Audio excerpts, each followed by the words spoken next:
Welcome back to Watching Business Incorporated. Now to our next conversation. Well, the lack of jobs and underemployment, where jobs exist, are significant concerns across the African continent. 14% of the world's population lives in sub-Saharan Africa, yet the total combined annual economic output of sub-Saharan Africa, as measured by the World Bank Development Indicators, just $1.8 trillion, roughly the same as Italy, which has just 60 million inhabitants. Well, to discuss issues in Africa's labor market, we have Professor Mthunzi Mdwaba, candidate for the International Labour Organization Director General post. Great to have you on the program. Thank you very much. Good afternoon. Thank you for having me on the program as well. Great to have you. Well, there have been migrant and labor issues concerning, African workers recently. One was with Nigerian immigrants not getting their work permits renewed in the UAE. How did you see the turn of events there?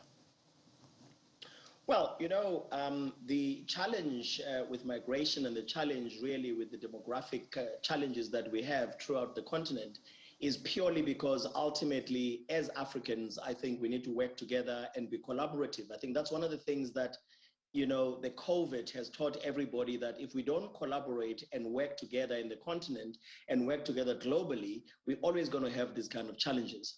I think ultimately we need to understand that as long as we cannot deal with poverty issues, as long as we cannot deal with hunger issues, there's always going to be cross-border operations and people going over the border illegally most of the time, because even the regularization of it to make it legal is a challenge because of the floods, the big numbers that come across. So ultimately what we do need to do is to find a way in which nationally, as members of the ILO, all the countries, 187 of them in Africa, has all the countries being members of the ILO, we need to find a way to work together, ensure that our policies are all pro-employment, because if our policies are pro-employment, but we implement, more importantly, which is really what the failure has been, then we shall be able to curb these challenges. But until we do that, we're always going to have these challenges, unfortunately. All right, I know you're, vying for that DG position there, but what would you say are the key challenges facing the ILO? Well, the key challenges facing the ILO, for starters, is the fact that not many people know it. I doubt that you ever heard of it until today, because I was coming on TV. So you had to quickly do some kind of research and see what the ILO does. But I knew about the ILO. And so we need to have some kind of humility that recognizes that we're not known. And if we're not known, we need to make sure that as an organization that is the mother of the workplace, because every kind of law that you can think about from a labor point of view comes from the ILO, whether it's how many hours we work, whether it's issues of occupational safety and health, whether it's issues of freedom of association, which is Convention 87 of the ILO, whether it's issues that relate to minimum wage dispensations, Convention 131. All the countries of the world are members of the ILO. They are supposed to go home and actually take that, ratify it, include it in their laws.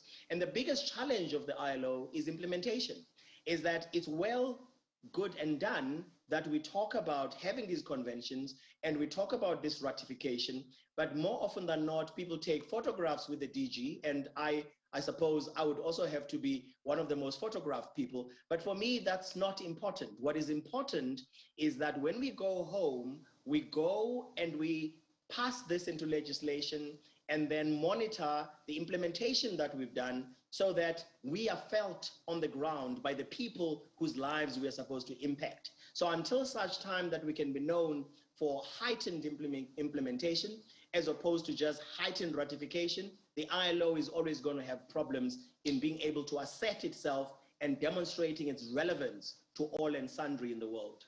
Quite interesting. But another, interesting economy that's building is the gig economy is catching on globally. How do you see it impacting, Africa's labor market, or do we even have any gig economy here? Well, I'm always fascinated when I'm asked about gig economy, because actually the word gig actually came from having a gig. When you have a gig, that's gig economy. But these days, people don't have jobs that are taking forever. They have gigs, that last for a day, that last for a few hours. And our young people these days actually love having gigs because they can go do yoga, they can go do other things during the week. But the reality of it is that it will impact Africa as it impacts the whole world.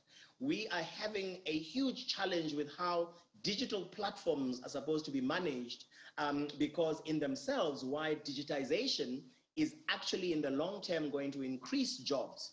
But until such time that we find a linkage, or rather a balance, between what happens on the digital platforms and what happens with how we ensure that we have job intensive creation of work, and we also make sure that those jobs are sustainable, we also are not going to win. So we need policies that are very adaptable, that understand that the future of work that we keep talking about has already happened. We can't talk about the future of work and the gig economy and the digital platforms as if it's something that's still coming, something Right. that we still need to plan for, because it's been with us for a while.